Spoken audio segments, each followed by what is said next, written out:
Hello, everyone. This is the Seven Cities Journalist. You may know me from my work on the Seven Cities Journalist channel. This is my first attempt at trying to do a video about writing advice. While these are somewhat scripted, like my main stories, I am also trying to allow some casual behavior here. So you might hear some ums or other filler words, or it may seem like I'm going off topic, but remember, I do generally have a point. And the reason why I'm doing it in this format is I find that the streams are fairly popular and a little helpful. However, my computer doesn't like to let me stream for too long. So for those who got to actually attend the world building stream, you may actually get to see some of the topics we discussed earlier. However, this will give me a chance to try to answer some of those questions I've gotten and also the advice I've gotten from Leanne James. Sorry if my voice sounds different. I'm using a different mic because my primary mic is not working with my computer right now, but you should be able to understand me well enough. So we're going to talk about world building. World building, in simplistic terms, is what world does your story take place in? This is important for several different reasons, but the primary reason is just so that you can understand what kind of world your character comes from and where they fit in and what they have conflict in. Because again, the character you create, depending on the world they're in, may do really well or may do really badly. Again, think of it as like putting Goku in the Paw Patrol. Goku's going to handle most of those issues pretty easily. However, he's going to also, work with the Paw Patrol quite well. However, if you say, and even though Goku is helpful and the Paw Patrol is too, if you tried taking the Paw Patrol out and putting into Goku's world, that might not go nearly as well. Or maybe it will. But understanding the world you're building and the story you're building can help you figure out what characters you need to make, what conflict you need to make, and ultimately what you want to do with your story. I understand some people have had difficulty with world building. Either you get so detailed that it's hard to continue, or you don't know what to add, so you don't know where to start. I'm going to work in super broad terms in this video. Hopefully, I will do more videos to talk about specific terms more specifically. I know it's weird, but again, any one of these subjects, honestly, I could spend hours talking about, and I someday hope to that I will, and I hope to get paid for it too, but we'll see what YouTube says. But we're going to start with the super broad terms just to get everyone started. So, first thing you got to ask yourself before world building anything, what genre do you want to say? That's right. Before you think of anything else, before you think of setting, before you think of characters, before you think of conflict, is what genre of story do you want to say? An eldritch story is going to have a very different world from, say, fantasy, even if they have some similarities. He's in a very superficial way. A superhero story is going to play differently from a creepypasta, again, depending on how you do it. And again, there are dozens, if not hundreds of dozens of different types of genres, subgenres, pseudo-genres, and genre overlaps. But to talk about some super broad ones, there's horror, which generally reveals things in a way that brings fear to people. There's action and adventure. I'm grouping those together, but basically the idea that you are going through an adventure and dealing with many action-based events. Generally, these are more exhilarating feelings than they are fearful. Then there's romance. Although romance used to mean something else in the past, nowadays it's more of a way of depicting amorous emotions, romantic feelings, or sexual feelings. That being said, there are so many types and subgenres of romance that, quite honestly, that one might be the largest next to horror, but we'll talk about it another time. There's tragedies. Tragedies have sad endings. And again, within tragedies, there are many different kinds, from those that just make you feel bad the entire time. There are the grim dark of tragedies, which is everything's bad. Everything is bad, bad, bad, bad, bad, and even trying to do anything good is a waste of time. And of course, there are many more. Mysteries also come to mind. Mysteries are just that, a mystery. There is a question, there is a series of events that you, as the audience, are trying to figure out, usually along with the characters. And then, of course, there are others. Unfortunately, I cannot think of them right now. But even thinking of the age of the genre you want to paint it for makes a difference. So if you're doing a fantasy, if you're doing a fantasy action, for example, and you're aiming it towards kids, like say Nightmare Before Christmas, that's going to play a little differently from from fantasy action, like say Skyrim. So again, understand the age of the audience you're aiming for. And if you're trying for an all ages audience, then you're aiming for a young audience. Because remember, if you're aiming to appeal to everyone, you have to appeal to the lowest common denominator, which in this case is age. So I would focus on figuring out what you want your genre to be and roughly what kind of age or age range you want to go for. Because again, adult's going to be different from young adult's going to be different from teen's going to be different from tween, that age between child and teen. Child is going to be different from young child's going to be different from toddler's going to be different from baby. So yeah, understand your genre and understand the age of your audience. You understand that, then you can move on. But I recommend starting that first. The fun part with genres is it doesn't have to just be one thing. You can do horror mysteries. You could do a romantic mystery. Heck, do a romantic mystery. I want to see how that turns out. And you could even do multiple subgenres as well. Romance, again, is a fun one, but there are romances that are period pieces. There are modern romances. There's the Chuck Tingle romantic books, it's a whole other level of writing that I can't even come close to approaching yet. I'm sure there's horror romance as well, which again, depending on the way you approach it, you're either doing romance in a horror story or you're doing horror in a romance story. Again, watch The Notebook, you're gonna view horror very differently. However, if you watch Gomez and Morticia Addams, you're going to be viewing romance very differently. Did I have a point there? I don't know, but I'm sure that I did. So again, unless your book is purely nonfiction or a cookbook, then you need to understand the genre before you do anything else in world building. And again, it doesn't have to completely be one genre. It can be multiple things, but generally have a general idea where you want to take things. You can have a little bit of mystery in a horror. You can have some intrigue in an action. You can throw romantic tension inside I don't know, a fantasy. But again, understand your genre. And then once you understand your genre, you want to move on to theming. Once you understand your genre, then you deal with theme. Theme is more about what the story is about. So again, let's use the example of mystery. So you've decided to make a mystery book and you've decided to appeal to teenagers specifically, not young adults, teenagers. So now you have to figure out the theme of the mystery. So is it going to be kind of a haunted house? Is it going to be a supernatural mystery? Is it going to be figuring out things with friends? Is the theme going to be questioning, who is or isn't trustworthy amongst your friends? Is it understanding why people keep secrets? Or is it bringing up the idea that secrets will be brought to the surface? Again, understand this and before you can move on to anything else. And honestly, theme can even be broken down a little further, because theme is the central topic, subject, or message that the narrative has. Narrative in this case can mean anything from story, creepypasta, movies, video games, those kinds of things.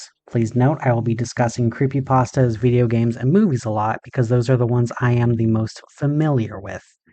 That being said, I will touch upon others where I can, and if you have questions about others, feel free to ask. But yeah, even when you talk about themes, the central topic, even that can be divided a little further. Because again, there's concepts, what do the readers think the work is about? And then there's the statement, what the work says about the subject directly. So again, let's talk about mysteries. Mysteries are a fun one, and you probably know everything about fan theories and mysteries that narratives leave in the story. So what's a fun example? What's a fun example? Oh, I know a fun example.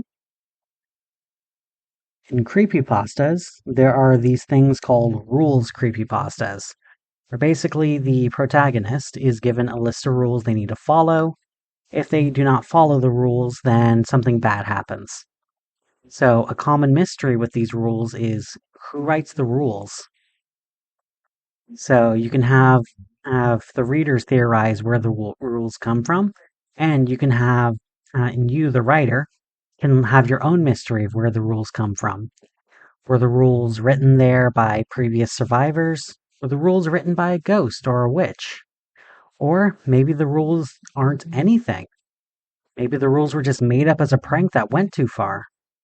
But again, the question is, what mystery are you leaving for them to understand?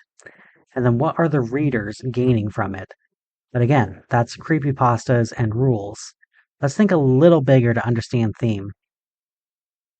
So here's a big theme that I'm doing from this year's Pumpkin House.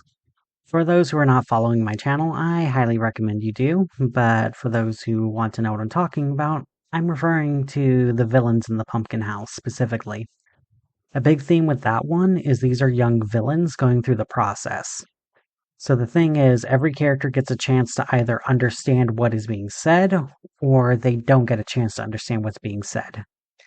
They're given a chance to go onto the right path, or they can go down the wrong path. So the big explicit theming for this is just kind of this understanding of you are making the choices you make willingly. You've made your choices that lead you down here. It's not one of circumstance, it's not one done because they did not know or someone pushed them down. It was a choice done willingly. When they're given multiple choices, they make the worst ones, and that's why they became villains. That is a big central theme that I am explicitly telling throughout the story. What people get from the story, however, might be different. Maybe they'll go through the story and then they see the story of Medusa and they just think to myself, well, clearly I would never be Medusa. I'd be too smart to fall for that. Which is a terrible way of looking at it, but I know some people would do that. Or some people would look at the challenges of the Hell House and then be like, well, clearly I would survive the goddess Hell because I'm smarter than she is, or I would know the answer, or I wouldn't actually give up my friends. But the thing is, like, that challenge wasn't meant for you. That challenge was meant for them. So again, think about the theme. Think about what you are trying to tell the audience with your story. Again, not every story needs to be a parable. It could literally just be a story like, dinosaurs are awesome. It is a terrible idea to put them in a theme park. Jurassic Park makes lots of money anyway, and honestly, I think the book is great. Or it could even be a little more deeper than that. It could be, oh, man can't tame nature. And when we try, and when we try to understand, we don't actually understand it.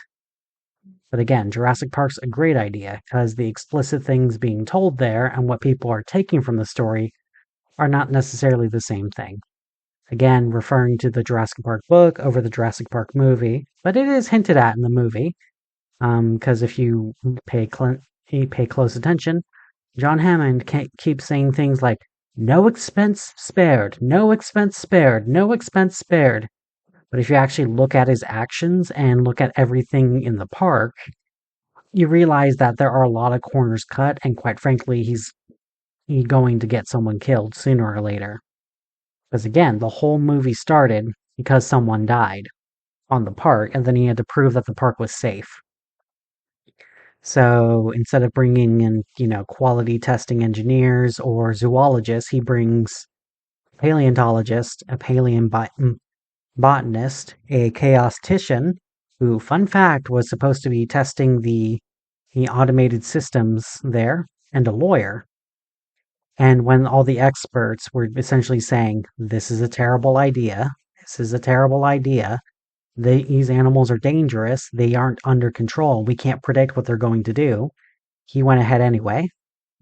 Or how about the fact that so much of the park was automated and managed by one person?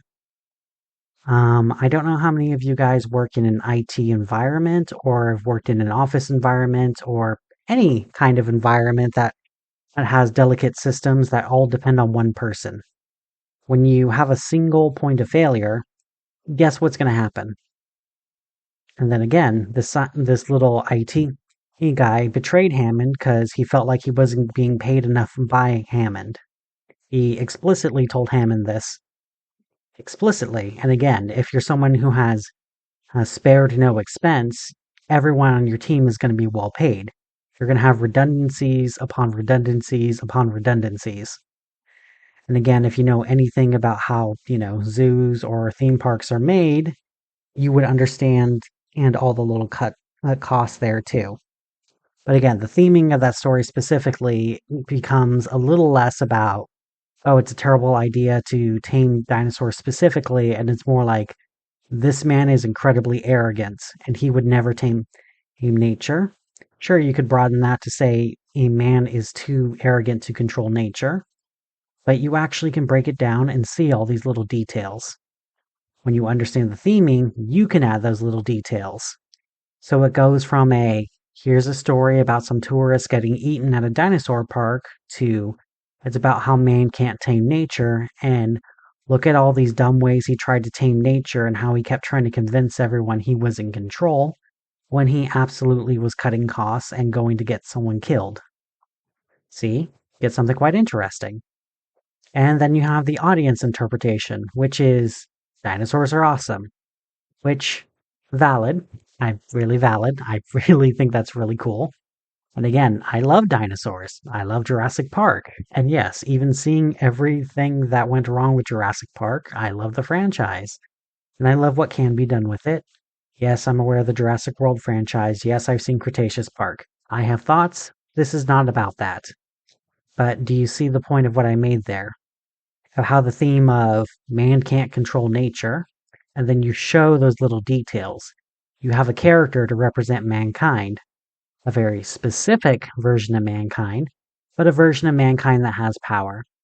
And again, if you really want to break these characters down to less of being characters and more about what they represent, things get real interesting. Think about it. John Hammond is a rich and powerful man. He can represent the wealthy of the world. There's the lawyer.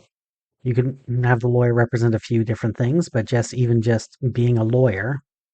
So he's trying to profit off of it as well. You have the experts in the form of the paleontologist, the paleobotanist, and the chaostician. Mind you, they were all getting paid to be there. They were actively bribed to be there. Because remember, I'll give you funding for your next dig for the next 3 years just to be here. He actively bribed them to be on the island and get away from their work, and even being bribed to support him. They tell him it's a bad idea. You can even apply that in a broad sense of like, if the experts are warning you it's dangerous, it's dangerous. Which in a world where there are experts warning us that certain chemicals are dangerous, climate change being dangerous, certain political actions are dangerous, economic actions are dangerous, what does that tell you? If even the people that you're paying to support you are warning you that you're doing something dangerous. Fun to think about in theming, doesn't it? And again, that is just one part of the world building. You can apply this in many different ways. If you're doing a slasher horror, what does the theme of the slasher say? What do the theme of the victims say? Because again, classic slashers, you're going to have a lot of teens that are transgressing. You do a neo slasher, you're going to have people who are not necessarily transgressing against society, but they are going to be transgressing against themselves, people, or nature. Again, Friday the 13th is a very different slasher from, say, Bodies, Bodies, Bodies, but you'll notice they both have young adults, older teens who transgress and act in, very, very, very, very dumb ways. And again, that's just based on theming, because things can have a very similar theme, but be told decades, centuries, or even millennia apart. But after you understand the genre of the story, then you can understand the theming. So again, let's use the man versus nature. Man can't contain nature. You can do that in an action adventure. You can do that in a mystery. Heck, you could do that in a romance if you really were wanted to. But understanding that, you can build out and build up. And again, theming is a big one, and I could legitimately do a longer video, but I only have so much time. So let's move on to the next part of the world building. The next question you want to ask yourself when doing a story is this told in our universe, or is this told in a different universe? Yeah, I know it seems like an obvious question, but if you really dig into it, things get really interesting really quick. Sometimes it's easier to see than others. Like, oh, you're telling something in the Marvel universe, or you're telling it in the Sherlock universe, or you're telling it in the Doctor Who universe. Yeah, those are clearly different from our universe. But let's get a little more detailed here. Is this even going to be something that would fit in a narrative that would be our world? Urban legends, for example, a lot of them are kind of based on the idea that this happened somewhere in our world. It may not necessarily be backed up by fact, but it has to be something that is possible within our world. A very common urban legend you may or may not have heard of is going to be the poison candy or the razor blade candy. And while there was definitely one incident where a parent poisoned their child and then tried blaming the Halloween candy, they were almost immediately caught, but the myth they spread so much that people believed that it was a legitimate threat. People even believed that there were copycats, and this created so many PSAs of constantly checking your kid's candy. But minus that one incident, there has been no real incidents of anyone poisoning random Halloween candy. There has been a few different times of people poisoning the candy of someone they know specifically, but it's not actually something that occurs randomly. So again, that's something interesting to think about. If you're wondering why I'm bringing this up, I'm going to bring up another Halloween classic, Trick or Treat. It's a fun little one, same universe as the Krampus movie. And another fun note about that one is it's kind of based on urban legends, local folklore, and a bunch of other stuff. But they had a part where an adult actually poisoned the candy of a kid. But even though that was a legend they were talking about, and even when it was an explicit thing of always check your candy, even there, the adult knew who the kid was. The adult was the principal, and the kid was one of the students who was, well, transgressing. You'll find it a lot in horror a lot. You transgress, you get punished, usually disproportionately. But again, that is something that can fit in our universe pretty easily. Oh, somebody poisoned the candy of a kid. Doesn't really happen in a lot, but it can happen. So yeah, easily fits our universe.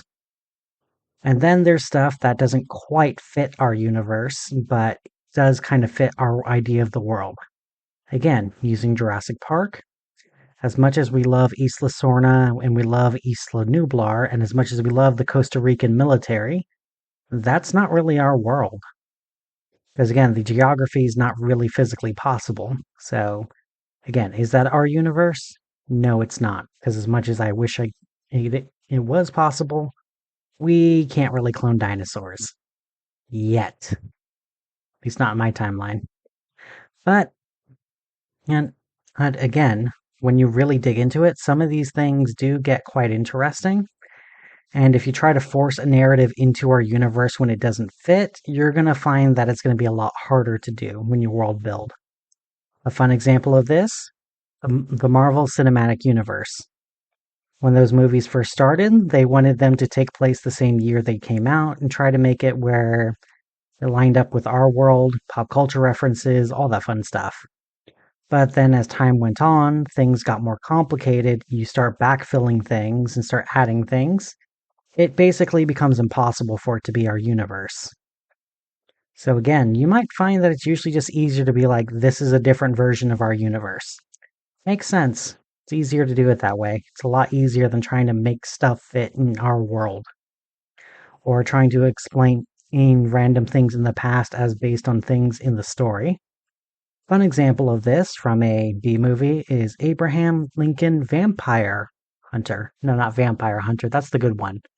Abraham Lincoln Zombie Slayer, where apparently the reason why he got shot in the head is because he was bitten by a zombie. Yeah, that doesn't really work in our universe, and it's a little weird. Again, could be a fun reference, but generally speaking, when you're building a story, you want to know, is this our universe or is this not? Again, if you try to tie something to our universe, it may make things more difficult. And if you disconnect it from our universe, it's usually easier. Yes, even if you make references. Fun example of a story that supposedly takes place in our universe but in the past? Star Wars. Yeah, Star Wars is supposed to be the distant past. Same thing with Middle Earth, and they're both supposed to be in our universe. So if both are in the distant past and both is in our universe, you can kind of see how that can create some weird issues when we try to tie the narrative to history. And again, I might be overthinking it. That's completely fine. You may decide whatever. It's our universe. I don't care about the implications. Good for you. That's awesome. But it's something you should have an answer for. Is this supposed to be our universe or is this meant to be a separate universe? If you understand this, then you can kind of move forward with it. Again, usually easier to make it a separate universe, but do take that into consideration before you go any further. And now that you know whether or not it's our universe or a different one, then you have a question that seems similar until you really dig into it. Is this our world? I know, the question seems nuts. After all, it's a different universe. Why would it possibly be our world? Well, there is a reason for it. Think of think of our world as more of a template than something that you are trying to tie into something. If you're trying to build a universe, you're trying to build everything connected to it. If it's a different universe but the same world, then you're basing it on our world and then adding something to it, rather than trying to make whatever you're adding fit into the template before. At least that's the way I look at it. But again, let's use Jurassic Park, for example. It's clearly not the universe we're in because they have dinosaurs, they have different geography. Costa Rica has a military, and all those fun things. And yet, it's based on our world. So you have a basic understanding that the laws are similar. Things like the United Nations exist, corporations exist. Basically, it's a great way of shortcutting where it's just like and hand waving. Well, most of these things exist in our world, so they're going to exist here, or you can assume something similar exists. Again, you may find that it's easier to just do a separate universe, but do a similar world. Again, let's use the Nightmare Before Christmas as an example. It's clearly a very different universe from ours for a variety of reasons. And yet, it's the same world because it's still Earth, it still has people, they still celebrate the holidays. Although you're adding things and making things a little different. Santa Claus is apparently public knowledge as someone who's alive. The military actively keeps track of Santa Claus, although to be fair, that is a real thing. No, seriously, the Santa Watch is managed by the frickin' NORAD of all places. Feel free to look that one up.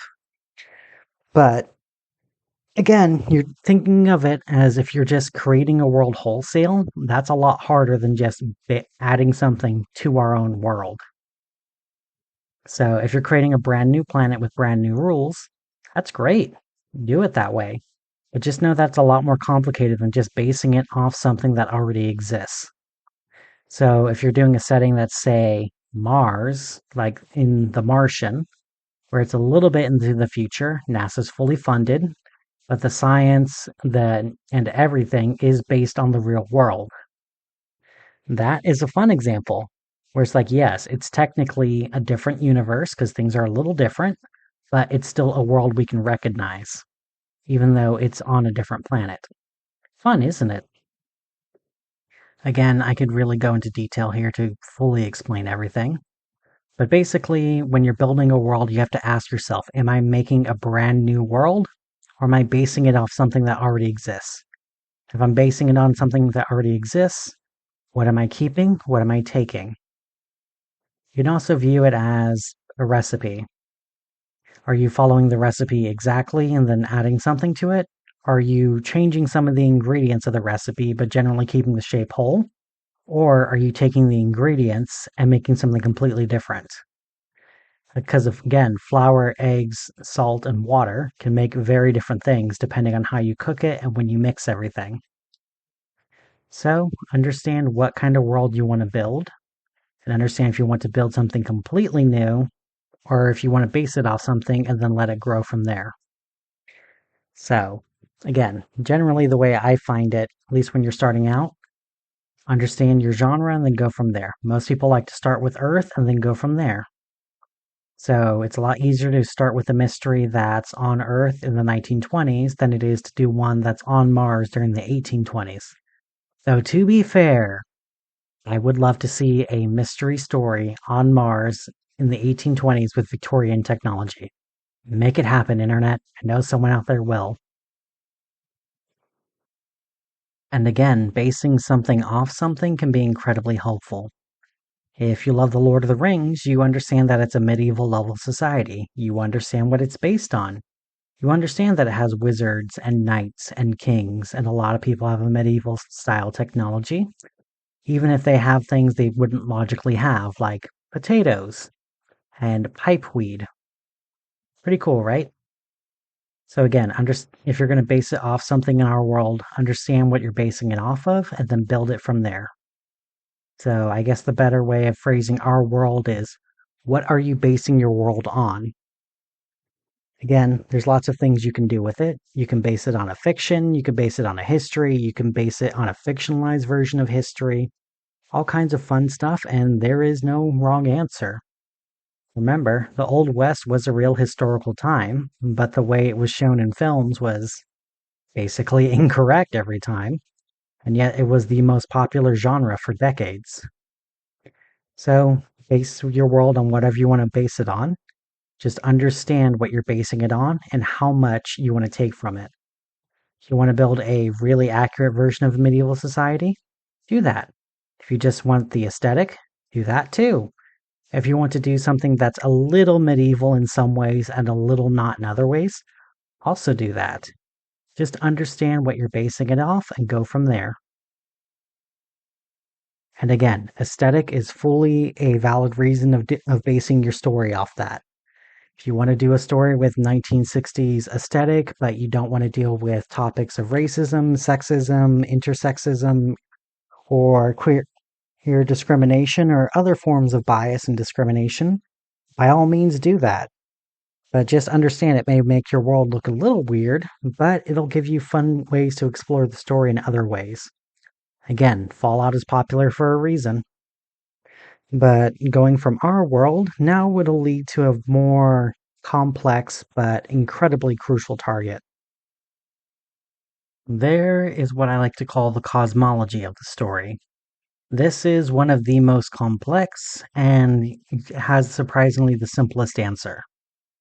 Basically, is there a higher power in your story? Not, does the higher power have a place in your story? Not, does your characters believe in the higher power? Just, is there a higher power? Again, there are dozens, if not hundreds of different variations of this, but I like to break it down into it's a physical world. Nothing that can happen in the story isn't physically possible in our world. There's one with the supernatural aspect. There are supernatural, magical, and other things happening in it. There's the spiritual aspect. There are supernatural things happening, and it's intelligent and knowledgeable. And then there's even the higher power or religious aspect. Not only are there supernatural forces out there and they're aware, but they are actively shaping the world. Again, it's an odd thing to think about, but think about a lot of dramas. Not all dramas, but quite a few dramas, especially on television, actually depend on the stories being told having to be physically possible. And even if they hint or will use red herrings to say there's a supernatural element to it, they will always have to do something physically possible. House MD is a great example of this.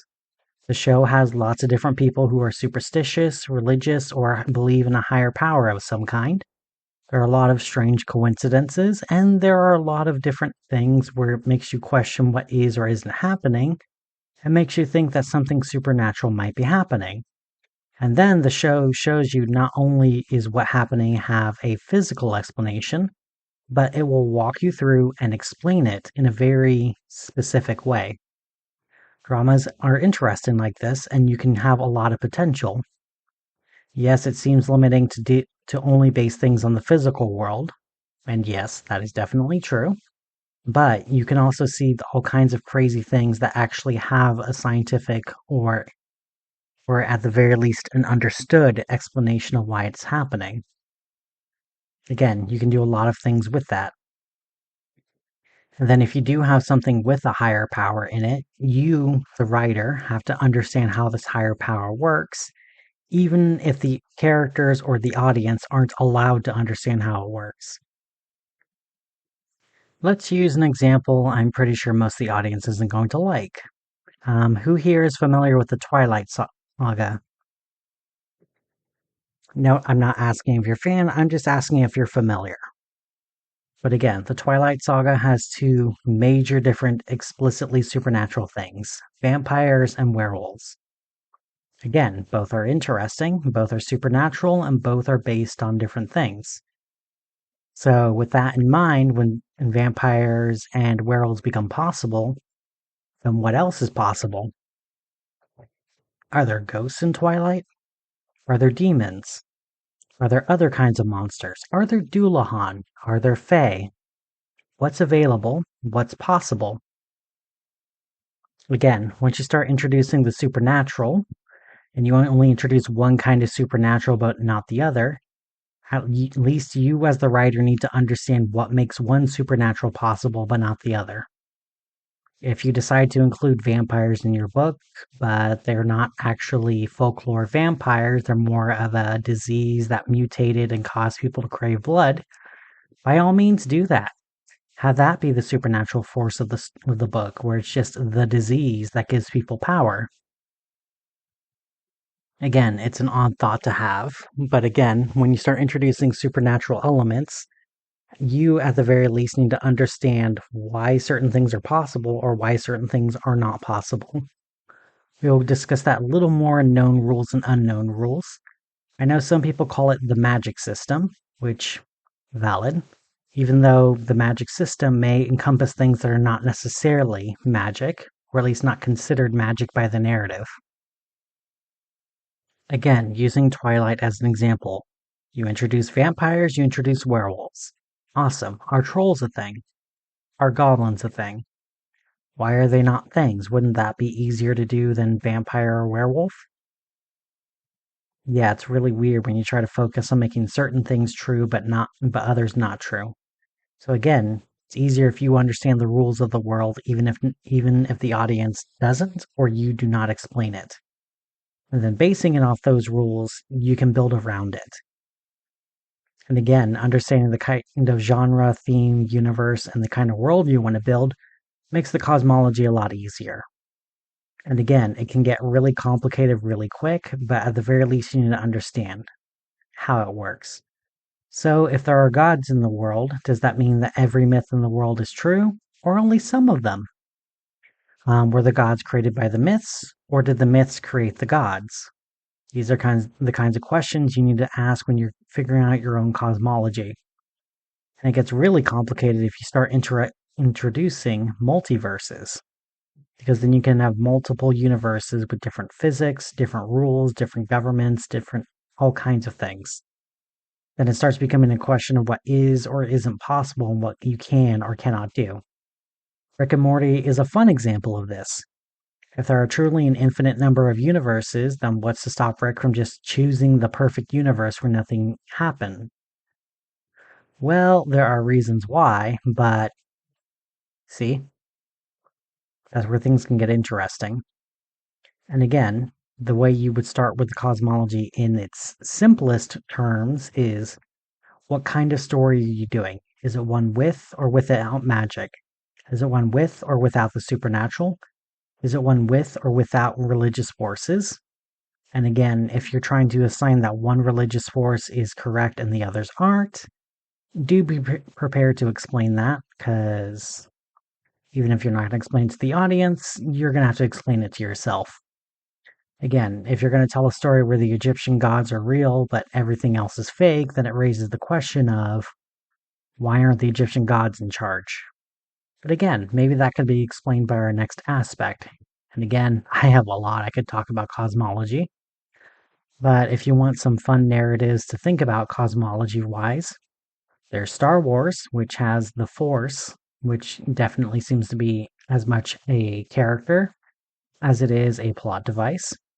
There's, of course, Skyrim, with its Daedric princes and infinite planes of magic and Alduin. And then after all of that, you can compare it to a, you know, much, much loved and definitely incredibly deep film when you're an adult and incredibly shallow when you're not an adult film, Shark Boy versus Lava Girl. No, I'm not kidding. I actually recommend watching that. It will help you understand a lot about what I mean about cosmology.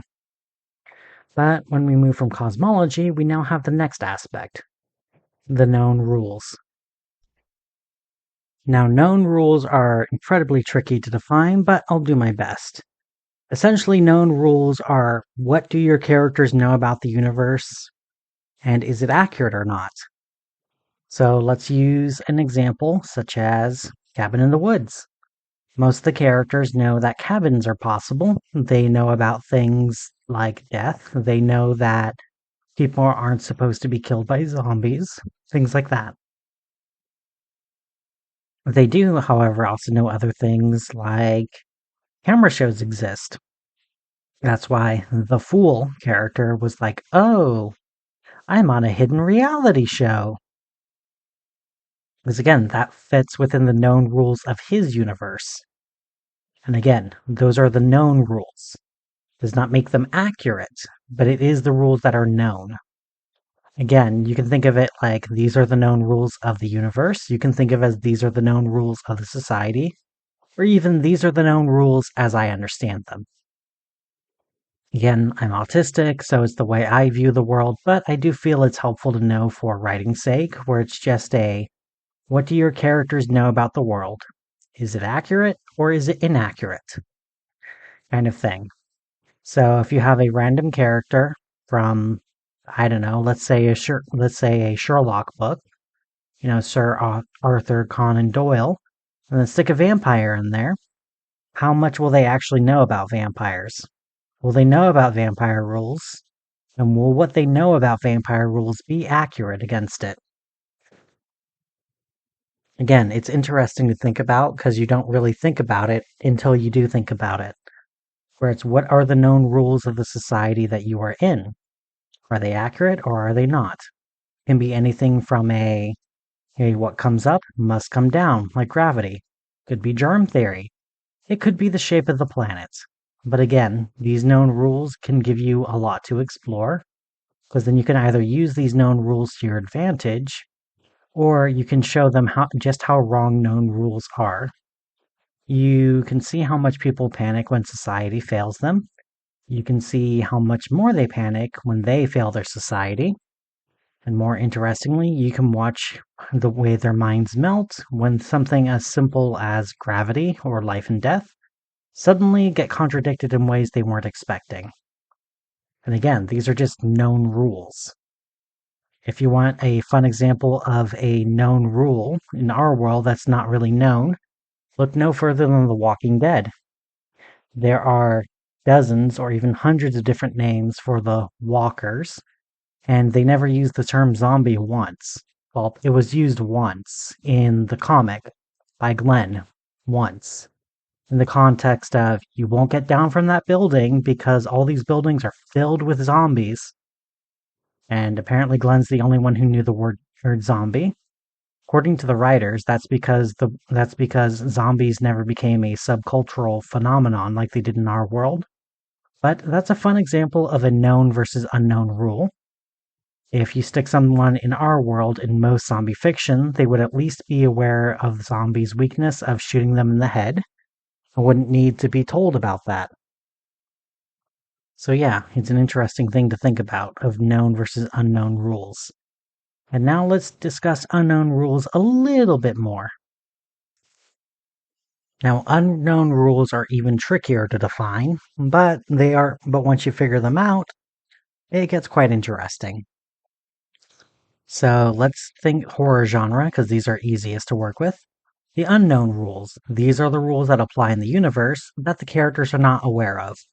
Using Dawn of the Dead as an example, the remake, not the original, where the characters were not aware of that zombies spread through bites, that you have to bite them in the head, or that even a zombie apocalypse was happening when it initially happened. That was an unknown rule. Those unknown rules could protect and save them, or could doom them quite quickly, and they didn't know about it initially, so then they had to learn it, either from other people, from TV, or simply observation. Again, unknown rules are quite interesting because you get to see the world unfold in new ways. And when you're doing something like, say, a movie or TV show, a fun way of exposing unknown rules is through news dumps. Yes, I know people like to make fun of that exposition. However, it is actually quite effective of conveying some quick information to both the audience and the characters. So, balance that out versus the cliche. And again, the unknown rules have the advantage of these are rules that the characters, and maybe not even the audience, are aware of. But you, as the writer, should be aware of them. Because again, if there are no rules, that makes things a little difficult. We're going to use the Leprechaun on as a franchise as an example now. The Leprechaun's weakness kind of changes between movie to movie. Sometimes he's allergic to wrought iron. Sometimes he just is so obsessed with gold it can be used to trick him. Sometimes you get wishes for having the gold. And sometimes, quite interestingly, you can trick the leprechaun into destroying himself. And sometimes you just need to send him out into space to kill him. But those rules are not consistent. So it makes things quite difficult to actually be engaging if those rules are not consistent. Again, the rules didn't necessarily have to be explained, but they should at least be consistent. A fun little thing I got from Dr. Jordan Breeding, who I watch on YouTube, so thank you for that. But I do actually quite agree with him. The rules don't necessarily need to be explained or clear, but they should at least be consistent. Whether it's a known or unknown rule, have it be consistent. Whether it's a social, societal, or magic rule, try to have it be at least a little consistent. It'll go a long way. Yes, I know in real life social rules are not consistent, but you'll find in dramas they get quite more interesting when they are consistent. But what do I know? I'm just doing this. But again, it'll help you with your world building to know which rules are known by the protagonist and whether they're right or wrong. And then the unknown rules, which by its very nature have to be correct, but you have to understand it.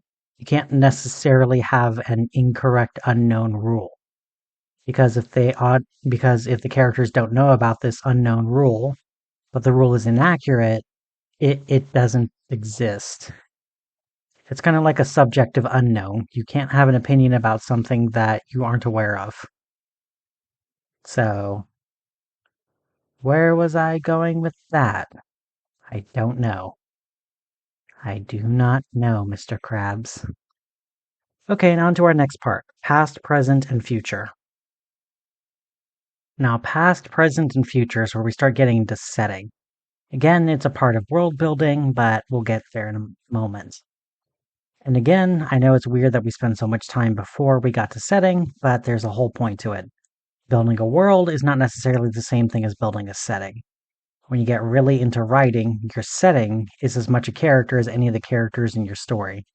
Once you fully understand that, then you understand that your setting is just inside of a larger world that you have built around it. And when you understand where your setting is, first you have to understand when it is. You don't necessarily need an exact date, but you should understand if it's in the past, present, or future. And again, this can be a little confusing because sometimes these get a little specific.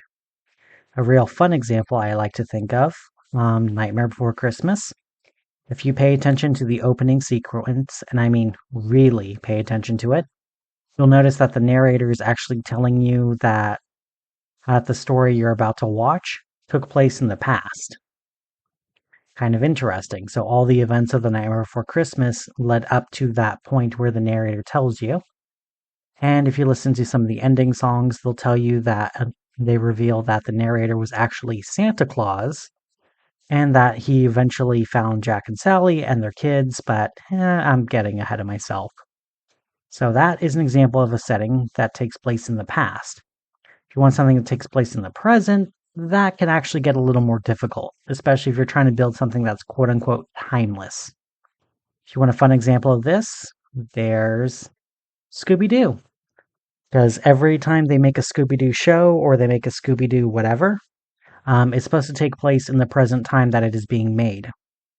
Thing is, with that, the present rapidly gets dated. So the earliest Scooby-Doos becomes things that happen during the Nixon era, and then you get stuff that happened from the 80s, then you have stuff in the 90s, the 2000s, 2010s, the 2020s, the 2030s, so on and so forth.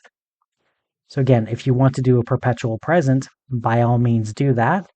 Just understand that that will get dated at some point, and that's okay. That's just something you need to accept. Sometimes, though, you get people who get real interesting stuff. Rick Riordan, who makes, Percy Jackson and those whole series. Great series, by the way. Great idea. Love what he's doing with the other creators, at least as far as I'm aware. There's something evil going on. Please don't tell me. I need to hold on to something. But basically, the interesting part that he lets us know about is that even though the pop culture and the world around the characters seems to age quicker than the characters, that's because the characters aren't really aging at the same rate we are. It's more akin of they're kind of however old that they need to be for the next part of the story. So even though pop culture seems to be moving very quickly, and Percy Jackson should, by this point, logically have been born in the 1990s, he's still 17, 18 years old. And those books have been out for, I don't know, almost 20 years now. Again, that one you can fact check me on, I don't mind. But again, that idea of that perpetual present, but the character doesn't really age. You'll find this a lot in kids programming, actually. Paw Patrol does this. Pokemon used to do this with Ash Ketchum, where again, he was a 10-year-old for about 25 years, give or take. And again, great for him, love it for him. But again, if you're going to do a perpetual present like that, it's going to be interesting on your world building. And then you have stories that take place in the future. That gets really interesting, where it's how are you telling a story that hasn't happened yet? Are you seeing it in a prophetic vision? Are you making a prediction? Are you just saying in 20 years and then move on? Because again, that's something that also is a thing. Again, fun fact: one of the Nightmare on Elm Streets did that, where it just said in 20 years. That's it, just in 20 years, not 20 years from a certain date or anything like that, just in 20 years. And then it told a story from the future. Again, interesting to think about and definitely something worth considering. But if you're doing a story in the future, make sure that you're understanding that's what you're doing. And again, the interesting part about doing stories that take place in the past, present, or future, you don't have to necessarily reveal that to the audience that's when it's taking place. You don't have to reveal it right away. You could reveal it later if it will add to your twist, or you might not even reveal it at all. That's the interesting part. If you want to tell stories about frickin' steam-powered dragons and then reveal later on, oh, by the way, we are in the year of our Lord 3017, do that. That could be more than fun. But understanding when your story takes place, whether it's past, present, or future, can be incredibly helpful for your world building. And then we'll definitely discuss this when I do a video on setting. But time can get quite specific and have some big impact. But at the very least, by this point, you should understand whether your story takes place in the past, present, or future. Then you have to define what the past, present, or future means to you as the writer. Because again, some stories used to write stuff where it's like, oh, this happens in the year 2020. Well, 2020 had a few different things going on. I'm sure we can name a few without getting demonetized, but just this idea of predicting the future also means that you may be wrong. And generally, that's okay as a writer, although some readers will definitely be specific when you get something wrong. And that's okay. Again, ultimately, what it needs to come down to is even if you make something wrong, that's okay. Understand the choices you make and then what you're going to do with those choices. But again, that's going to be in the video about choices versus accuracy, and that one's going to be long. So yeah, ultimately figure out by this point, after you figure out the known, unknown rules in the cosmology, the theming, where your universe is, and what genre you're in, whether the story takes place in the past, present, or future, and then you're ready for the next part, which is environment. While your environment has a few different definitions, the definition I'm going to stick here is basically the physical location of the setting. That's it. So, is this going to be taking place in the wild? Is this going to be taking place in a city? Is this going to be taking place where the character is familiar with, or is this taking place where a character is not familiar? Is your character at home in this setting? Are they in an unknown? It could be many different things. And again, just because a setting is familiar does not necessarily mean they're at home. And just because a setting is unfamiliar does not mean that they don't feel comfortable there. Again, there's lots of different examples, lots with many advantages and disadvantages, depending on what you want to do. And again, get creative with it. You want to do a vampire on a freaking space station? Do a vampire on a space station. Do a story about a werewolf living on the moon. How would that work? Would it still be tied to the lunar cycle? Would they be a vampire? Would they be a werewolf full time? Would they only be a werewolf when they see the full Earth? Again, real interesting things you can do there with the environment. And again, that is barely scratching the surface. As one of my closest partners told me earlier tonight, where she's like, just imagine a killer that is completely unfamiliar with the environment trying to hunt someone down. Again, that is something you can do.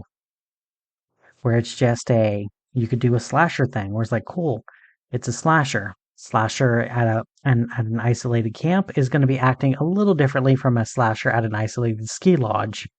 And those are going to be behaving a little differently from, say, Jason Takes Manhattan. Again, fun movie, weird stuff, but that's on me. But again, understanding the environment that your characters are in is not just understanding what kind of setting it is of desert, urban landscape, ocean, moon, earth, Mars, whatever. It's understanding, is this character born here? Is this character not born here? Is this character familiar? Is this character unfamiliar?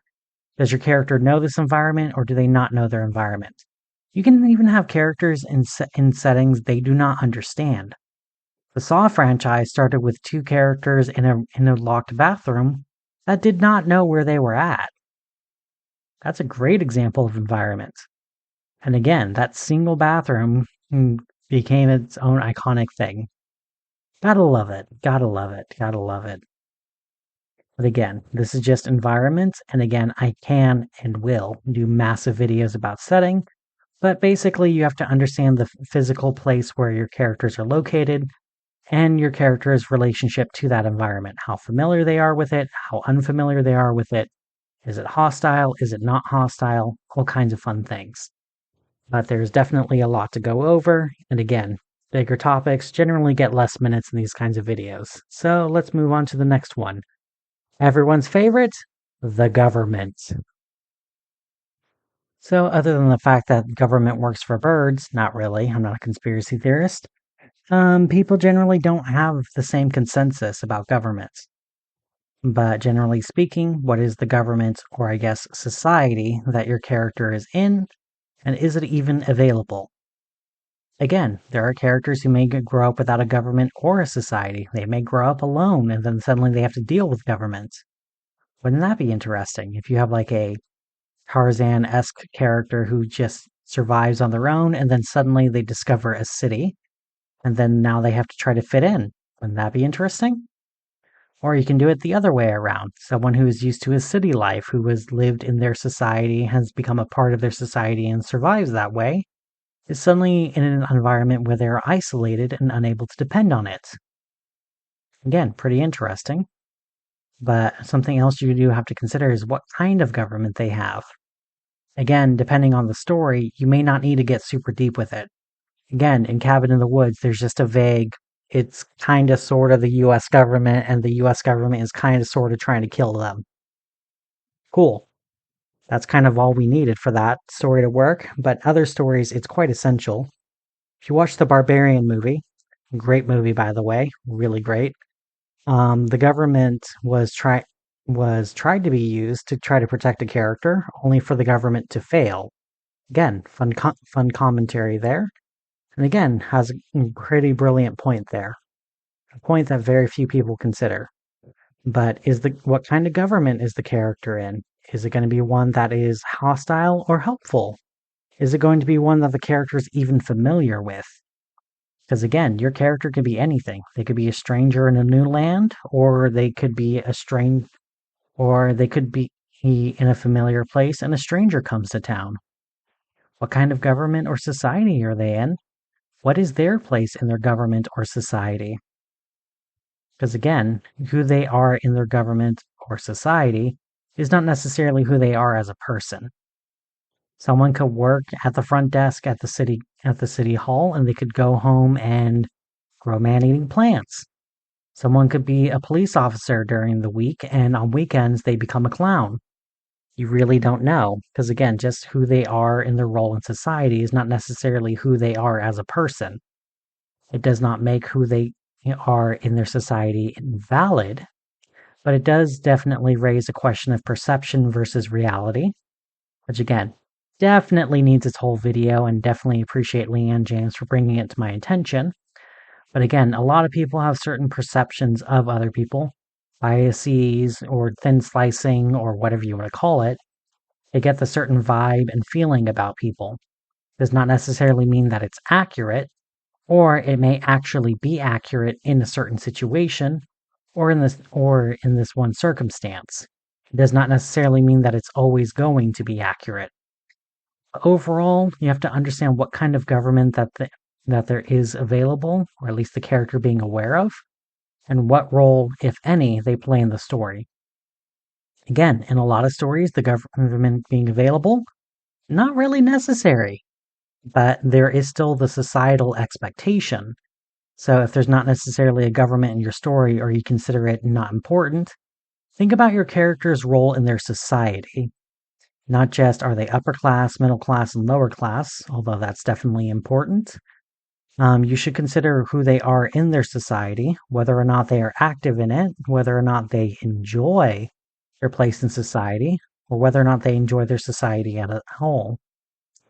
Again, being autistic and being, the way I am, I'm not necessarily the most supported in society, but I also wouldn't be where I am now if I didn't take the roles in society that I did.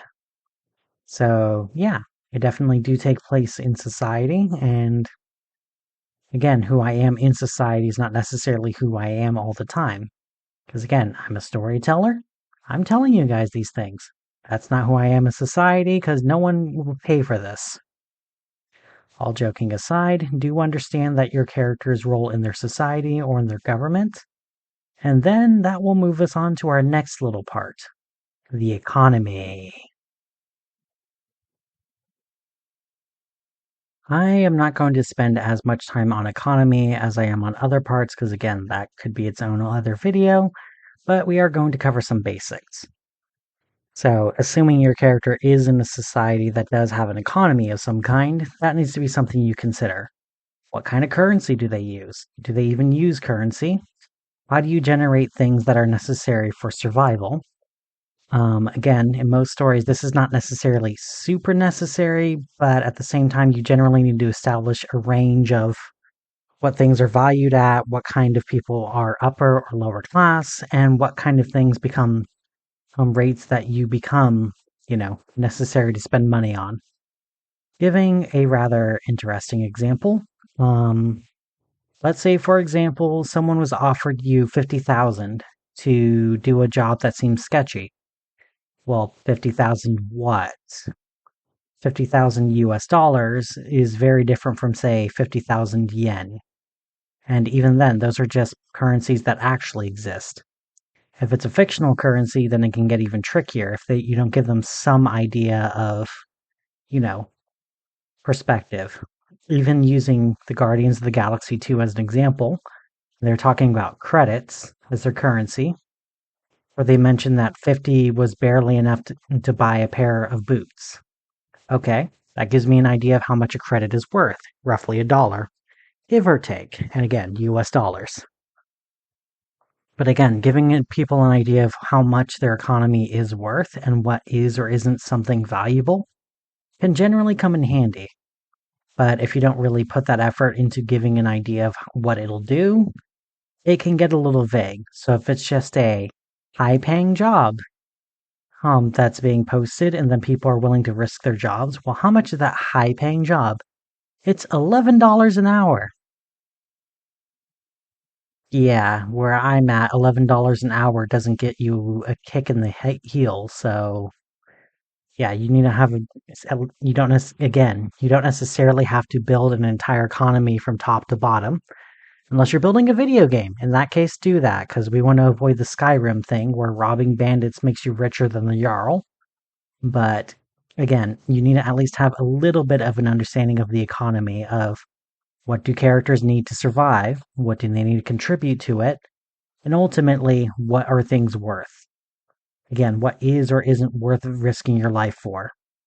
If I offered someone who's a billionaire $50,000 to risk their life, they would laugh me off. If I offer someone whose net worth is two shoestrings and a button $50,000, they're generally more likely to risk their lives. But again, you need to have at least a little bit of understanding of how the economy works and what things are worth. And please, for the love of God, try to avoid doing things like they did in that one creepypasta where it was, oh, we were so poor that my mom could barely afford a 3-bedroom apartment for the two of us. That just makes you look so bad. I've known people who've had to share studios. I've known people who fit 6 people into a 2-bedroom apartment.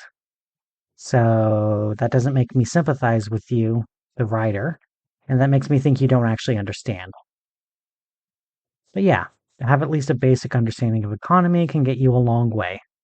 But again, we can have a long talk about economy and stories, and I will someday. I have a whole lot I want to break down for the Hero series. But next, we're going to talk about something a little less controversial than the economy. Religion.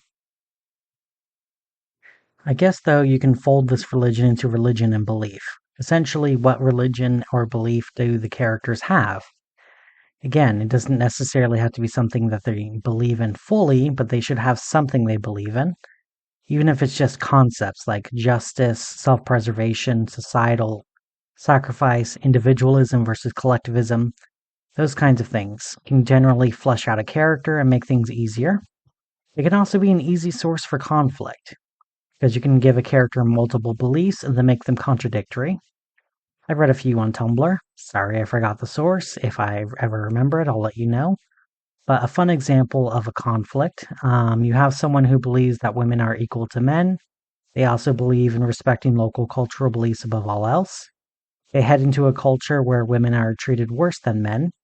Now you have an immediate conflict of men and women are equal, but you also want to respect local customs, and local customs say they're not. See, you have an immediate conflict just from belief. Or if you want something a little less esoteric, you could even do something as simple as I believe in an honest day's work for an honest day's pay, and also I need to get my kids the income they need to survive. Well, now you have a conflict when they aren't making enough to take care of their kids. So are they willing to give up their honest day's wage to take care of them, or what are they going to do to take care of their kids, or are they going to keep that going?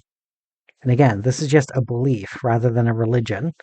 But again, religion can give people quite interesting motivations, especially if you put them in unusual situations or situations that can test their faith or make them or would make people question their faith. I'm going to use the Marvel Cinematic Universe as an example. Because once you prove that Norse gods are real, you prove that Bast is real, you prove that various supernatural forces are real, that's going to be hard on a lot of people for them to keep their faith.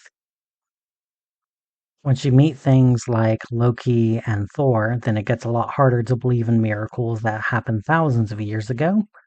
Or does it make it easier? Do you meet a god and shake their hand and then say, "Pleased to meet you. By the way, I still believe in Jesus Christ. Nice over you. Hope you have a nice day." Or do you bite your tongue and just move on? Again, keeping your faith when you're dealing with things powerful enough to be considered gods is an interesting strength, and honestly one that should be examined. And again, could be something you can examine. Again, say you put let's say you put an Orthodox Jewish character through the Christian idea of hell. Well, do they keep their faith? Do they challenge it? Do they make it through just on the strength of their faith? What kind of conflict can you generate? I'm aware of the fact that there was an 1800 story about a Catholic demon. It was specifically Catholic because it was speaking Latin, haunting a Jewish family. So they called a Catholic priest to get rid of it, and they didn't question their beliefs at all. Again, interesting things you can do there. Again, you can even just do a story where belief or faith is the thing that gives something strength rather than the idea of a specific kind of deity. And again, if you really want to do it, you can tie your religion into the cosmology of the world. Because again, if there are gods running around, but they're not necessarily common knowledge, can someone accidentally invoke the power of a god? No, really, think about it. Using, again, the Percy Jackson series as an example, the gods there interact with the human world all the time. They get summoned by accident all the time, usually indirectly, and people don't even know that they're doing it. And then you can use symbols or other kinds of things to represent those gods. And again, how does it tie to your cosmology? Are they worshiping gods that don't actually exist in your world, even though there are gods that exist? Or are the only gods that exist those that do exist? Again, once you establish the rules of what are or are not possible, then you can establish the rules of what people do or do not believe in. And then things get real interesting, because what do they believe in within what is or isn't possible? Truly, think about that for a minute, where if you are going to establish gods and you're going to establish religions, even if that religion is not necessarily connected to the gods, or they could be. And again, that's a fun thought, isn't it?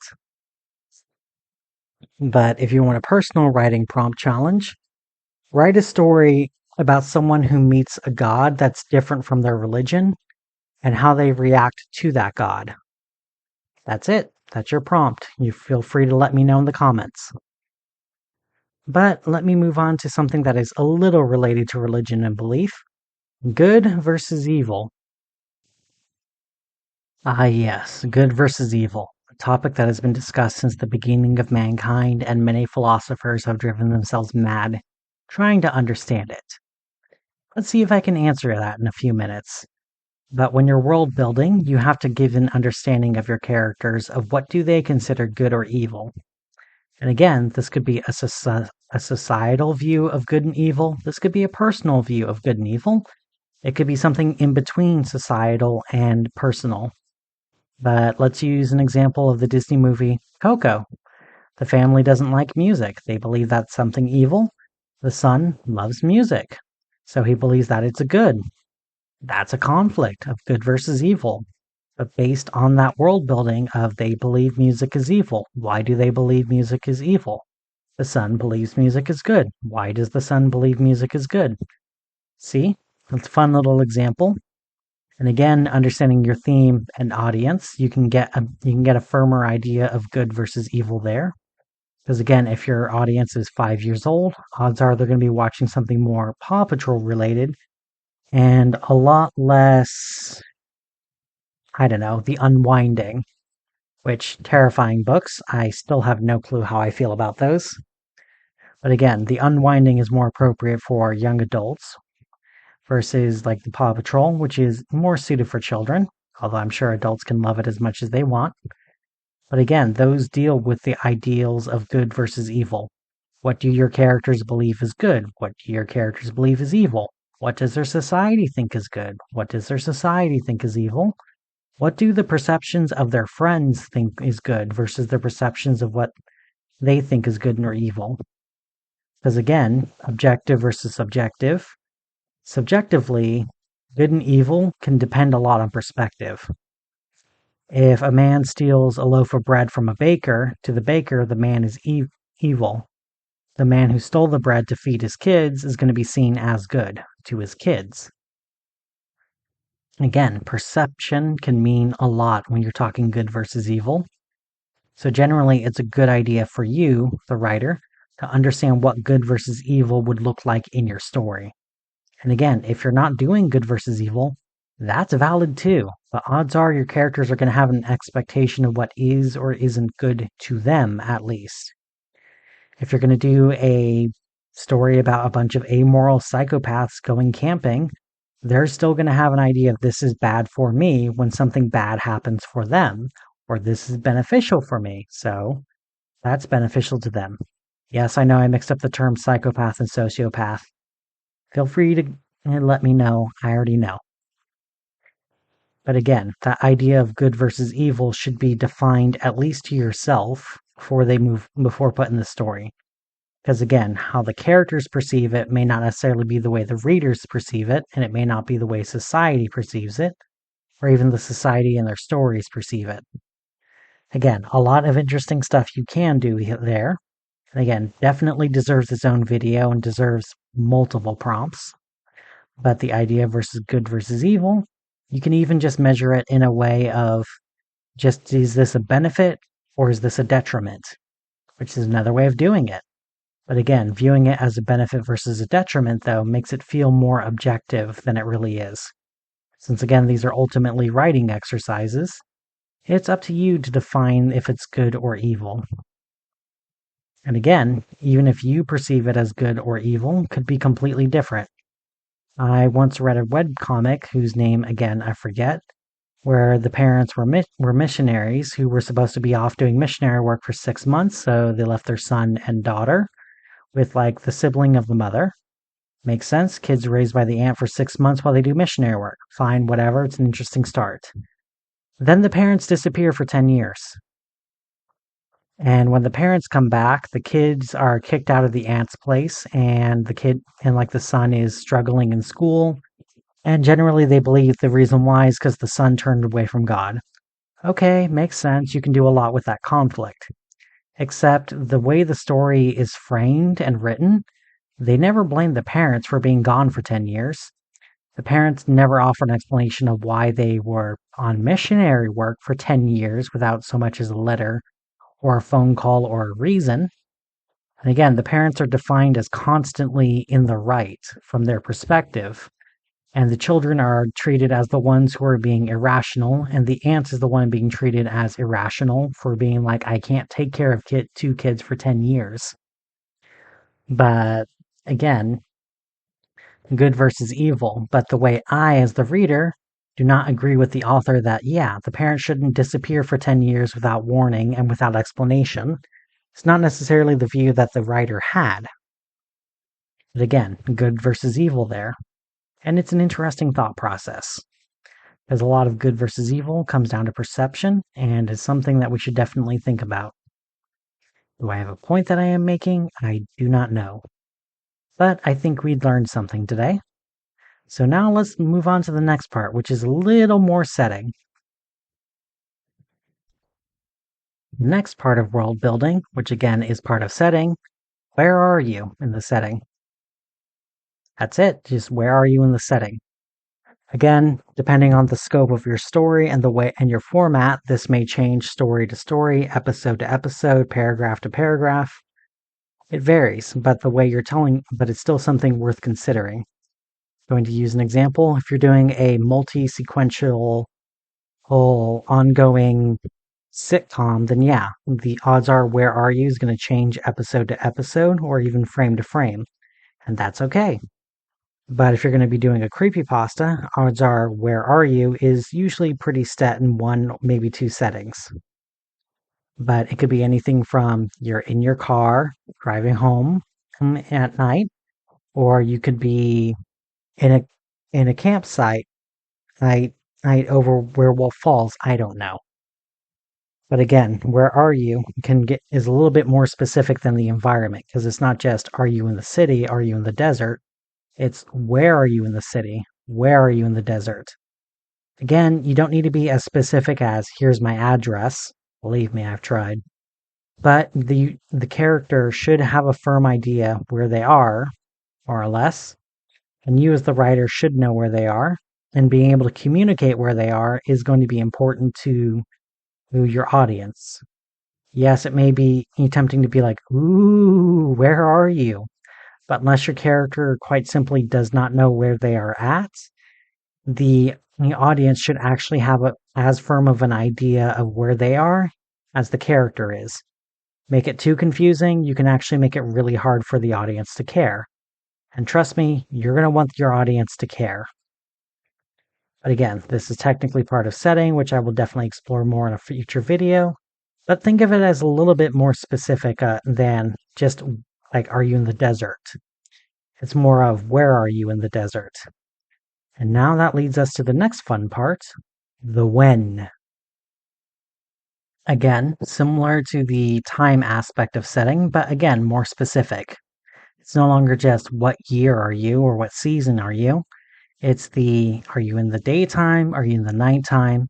If it's important to the story, you can even mention the hours or minutes that you are. Because again, those can come in handy. When you're doing, say, the Animorph books, knowing the exact hours or minutes you're at can actually mean the difference between being stuck in a morph or being not stuck in the morph or being in a dangerous place or being in a not dangerous place. But again, that depends on what you as the writer want to include into the setting and whether or not you want to make it part of the story. Sometimes it really is just as simple as it's Saturday at night. And sometimes it is something important like here's the exact date. It's Friday the 13th on July 1987. And I don't actually think that was Friday the 13th. Feel free to correct me if you know what years Friday the 13th were in July. So again, it comes in handy to know the when. And again, while you, the writer, don't necessarily need to have more precise knowledge of the when than the characters, you should have a really good idea. And again, this one you can be a little vague with, but again, if your audience is confused about what time it is, it's going to get confusing. We want to avoid Plan 9 from outer space, where it's suddenly day and night, completely randomly. Again, if that's going to be part of the conflict or part of the story, feel free to include it. But it also gets really confusing and can make it really, really hard to care. I saw a recent zombie movie recently. I forget the name of it again, but it had Bill Murray, Selena Gomez, and a bunch of other big name stars in it. But like apparently part of the plot was just the Earth was knocked off its axis. So sometimes it was like it was daylight hours for days, and sometimes it was night when it was not supposed to be night. Still made it confusing. Still made it hard to care about the setting. But again, that's my opinion. You may decide you like it. But again, you should understand when your story is taking place. And again, if it's a epic spanning epoch, that's fine, but you should understand the when for each different part of the story that your protagonist is going through. So if it is an epoch, that actually makes it more difficult because then it's like, are you in the day? Are you in the morning? Are you in the evening? Are you at night? And like when that is in this epoch. And again, that's before we get to the real complicated stuff that we'll be discussing another time. Now let's move on to the next part of world building, one that is very quite interesting. The next part of world building is what are you? Not necessarily you, the writer, although that might be you too. It's what are you, the protagonist? Remember, your protagonist does not have to be human. Your protagonist could be a monster. Your protagonist could be a ghost. Your protagonist could be a demon or an angel. Your protagonist can be death itself. Everyone remember that book where the protagonist was death? You know the one I'm talking about. Yes, I know there are multiple. I'm intentionally being vague. But again, the idea of what are you? Because remember, your protagonist does not have to be human. And even if they are human or non human, what is their place in their society? Because again, their place in society is not necessarily who they are as a character, but it's still part of what they are. Because again, if your character is a ghost librarian on the moon, that's still part of what they are. They're a ghost librarian on the moon. So again, it comes in handy and is definitely something worth considering. So when you understand what your protagonist is in their narrative, it can come in handy. And again, it's not just what they are as a species or what they are in their society, it's even what they are in the story. Are they a hero? Are they a villain? Are they a victim? Are they a witness? Are they something else entirely? It's definitely something to think about and definitely something to consider. Because if you think about it, even Mary Shelley's Frankenstein, the book, not the movie, although maybe the movie too, I don't know, I've not seen it. The one recording the story is an Arctic explorer who meets Victor Frankenstein there, who says his entire story, dies, and then the explorer meets the Frankenstein monster. But again, what are they? So the one who is narrating the story is not the protagonist.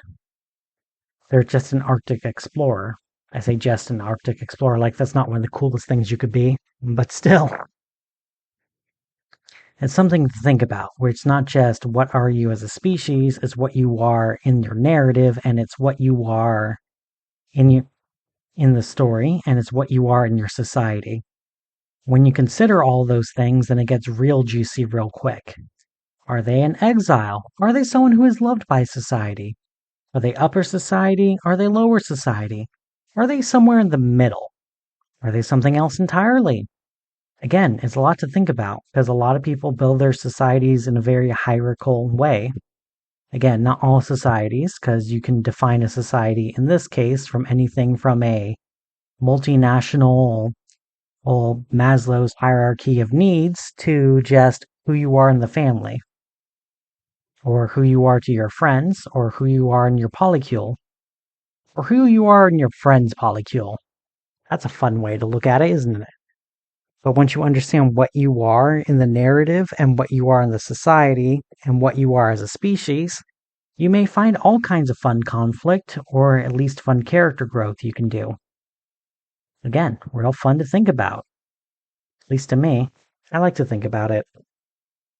And again, a lot of this more we can talk about in character development, and we will when we do a character development story. But this is important to think about and understand. Because when you understand what they are, it can now add to the most interesting question we can get. The last part of world building we're going to talk about, because once we get past this, it goes past world building and more towards narrative or character building, is who are you? Who is your character? Do they have a name? And if they don't have a name, do they have a title or other means of identifying who they are compared to everything else? Is your character the protagonist? Are they the antagonist? Are they a supporting character? Are they something else entirely? Again, think about it. Who are they? What is their name? What is their gender? Do they even have a gender? Who are they in their story? Are they a witness? Are they the one who fought through impossible odds? Are they a hero? Are they a tragic hero? Are they a romantic hero? Are they the romance? Were they the object that happened to be observing it all? Again, you can do a lot of interesting things here. But again, a lot of people like to stick to their character, but you can do a lot of things with the character. And one of the things you have to consider is if you do want to make a one-note character, they're probably going to be a supporting character, and you want to make their one note really count. Using the original Men in Black movie as an example, with the big bug alien trying to break out of the restaurant, one of the random characters tries to actually block the entrance and tell the alien, "You're not going anywhere, pal," before he's shoved out of the way. You don't know anything about this character. You don't know their name. You don't know who they are. What you do know is they saw that there was a violent incident and somebody was trying to create more violence, so they tried to stop it by keeping the alien inside, even when they didn't know it was an alien. Again, it's a one-note character, but it tells you a lot about who they are, that they weren't willing to just let them go without a fight. And again, you can see it a lot in some older superhero movies too. Not so much newer ones, which we'll talk about in a second, but in a lot of older ones, you'll see people trying to pull other people out of danger. You'll see people trying to help the superhero, even if not necessarily successfully, but they still try. Or you even see people try to cheer the hero on, versus more newer movies like Black Adam, which again, I did enjoy, but it was definitely odd that the people of the city were not motivated to protect their city until a teenager told them to protect their city. Yeah, you can see that, because then it's like, who are you as a character that you need a teenager to tell you to fight? Again, you can do something with that, and you can and you should definitely consider it. But you have to consider, what are you saying about these characters? You as the writer. Sometimes you do need one-note characters to move the plot along. That's fine. But if your one-note character is the protagonist, you may want to rethink your protagonist a little bit. And again, there are definitely benefits of doing a quote-unquote everyman character. Jack Townsend from the Gas Station series is quite popular. And again, though, if you're trying to do an everyman character, though, and not add anything special about them, that'll create more problems than you can think of. So again, as you develop a character, you will likely add little things to make them special. Or you can do something big and dramatic. That's fine too. Hercules is a popular character. Sun Wukong inspires millions of different protagonists after him. And Mary Sue was popular enough that she has a trope named after her, so good for her. But yeah, who you are as a character is definitely something to consider. And again, who you are as the writer is not necessarily who you are as the narrator of the story. And who you are as the narrator of the story is not necessarily the protagonist. Again, using the Frankenstein as an example. The one who was narrating it was the Arctic explorer, and the protagonist was Victor Frankenstein. And again, Victor Frankenstein was not the hero of his own plot. You gotta remember, he tried to marry his adopted sister, and then also he created the monster. And quite frankly, it is quite possible that the monster was inspired to kill based on what Victor's own beliefs, but we'll move past that for now. And again, who you are as the character will shape the world that you're in at least a little bit. Because who are you in your society? Who are you as a person? Who are you in your narrative? And again, those can be wildly different things. Because again, you put Goku in a mystery, he's just going to get lost. Put Goku in Paw Patrol, he'll probably have fun. Put Goku in a frickin' Eldritch Abomination kind of story, he's not going to do as nearly as well. Because who they are in the narrative may not necessarily do very well in all narratives. But as you understand these things, then you can start doing stuff like character development, building a character, doing character arcs, building your narrative, building your conflicts, building your theme, all those kinds of things. Again, any single one of these points I could have easily spent an hour or an hour and a half discussing, but generally speaking, I want everyone here to get a chance to, get started on world building. If you have any questions, feel free to put them down in the comments. I will try to generally put a guideline down in the notes along with where these different subjects are. And yeah, if you have any questions, feel free to reach out. Don't forget to like, comment, and subscribe because that's kind of necessary.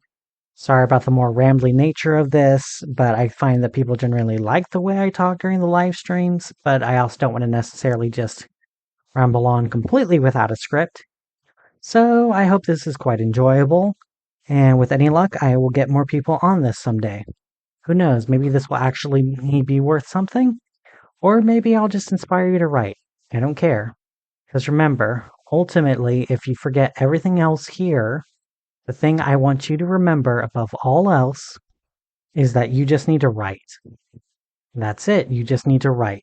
Practice writing, practice your world building, practice all of it. If the most you can practice with the world building is just here's the name of my world and here's the way the cosmology works, that's fine.